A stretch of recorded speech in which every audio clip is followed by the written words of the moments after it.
కుల మతాలకు జాతులకు అతీతంగా అవతారులు ప్రవక్తలు సద్గురువులు ప్రబోధించిన జ్ఞాన మార్గం సేవా మార్గం ఆచరిస్తే శాంతియుత జీవనం సాగించి ప్రపంచ వ్యాప్తంగా జరుగుతున్న యుద్ధాలు మారణ హోమం నివారించవచ్చునని శ్రీ విశ్వ విజ్ఞాన విద్య ఆధ్యాత్మిక పీఠం పీఠాధిపతి డాక్టర్ ఉమర్ అలీ షా అన్నారు. సోమవారం ఉదయం స్థానిక శ్రీ విశ్వ విజ్ఞాన విద్య ఆధ్యాత్మిక పీఠం నూతన ఆశ్రమ ప్రాంగణంలో ఏర్పాటు చేసిన వైశాఖ పౌర్ణమి సభకు పీఠాధిపతి డాక్టర్ ఉమర్ అలీ షా అధ్యక్షత వహించి ప్రసంగించారు. శ్రీరాముడు, శ్రీకృష్ణుడు, మహమ్మదుడు ప్రవక్త, యేసుక్రీస్తు, బుద్ధుడు, రామానుజాచార్యులు, ఆది శంకరాచార్యులు, ఈ పీఠం సద్గురువులు ప్రబోధం చేయు త్రయీ సాధన అనే తాత్విక జ్ఞానము పొంది తాత్విక జీవన మార్గంలో నడుచుకుంటే కోట్లాది రూపాయలు వెచ్చించినా పొందలేని సంతృప్తి, శాంతిని పొందుటయే కాక మానవత్వం ఈశ్వరత్వంగా పొందవచ్చునని డాక్టర్ ఉమర్ అలీ షా స్వామివారు అన్నారు. మత ఛాందస తత్వం విడనాడి మత సామరస్యం పాటించాలని డాక్టర్ ఉమర్ అలీ షా పిలుపునిచ్చారు. నా మొక్క నా శ్వాస అనే యజ్ఞం ద్వారా పర్యావరణ పరిరక్షణకు ప్రతి ఒక్కరూ 3 మొక్కలు నాటాలని ఉమర్ అలీ షా పిలుపునిచ్చారు. Umar Ali Shah rural development trust ద్వారా పక్షులకు ఆహారంగా ధాన్యపు కుచ్చులు, నిరుపేద మహిళలకు కుటుంబ మిషన్లు డాక్టర్ ఉమర్ అలీ షా పంపిణీ చేశారు. తాత్విక బాల వికాస్ చిన్నారులు ఎస్ఎస్వి నాగహోమ, ఉషా తేజస్వి, యశ్వంత్, ఊర్వేషుల ప్రసంగాలు సభికులను అలరించాయి.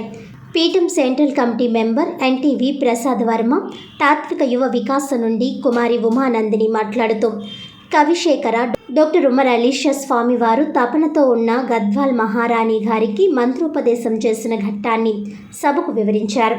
బుద్ధుడు జ్ఞానోదయం గురించి తెలియజేసి మనస్సును కట్టడి చేస్తేనే మోక్షం లభిస్తుందని మరియు వారు విగ్రహారాధనకు వ్యతిరేకమని అన్నారు.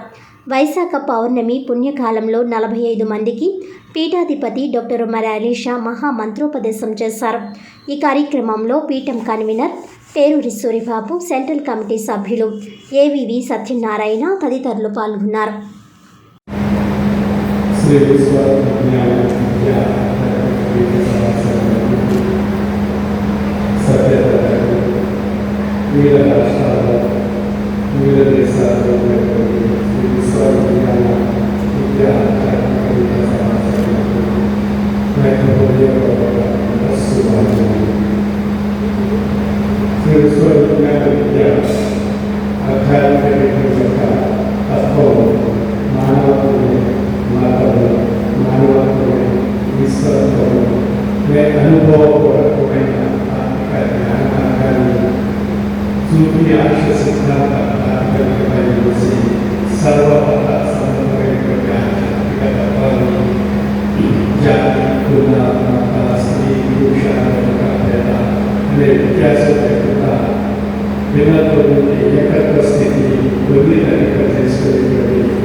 ఈనాటి సమాజంలో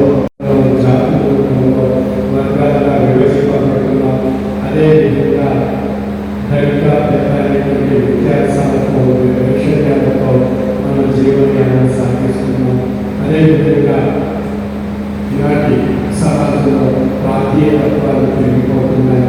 భాషా తత్వాల గురించి, రాజకీయ తత్వాల గురించి అనేక తాత్వికమైన అనేక విభేదాలు మానవులుగా మనం సృష్టించుకుని విభేదించుకుంటున్నాం, విడిపోతున్నాం, హింసాత్మక వాతావరణం సృష్టించుకుంటున్నాం, ద్వేషాన్ని సృష్టించుకుంటున్నాం, వైరాన్ని సృష్టించుకుంటున్నాం, రక్తపాతాన్ని సృష్టించుకుంటున్నాం.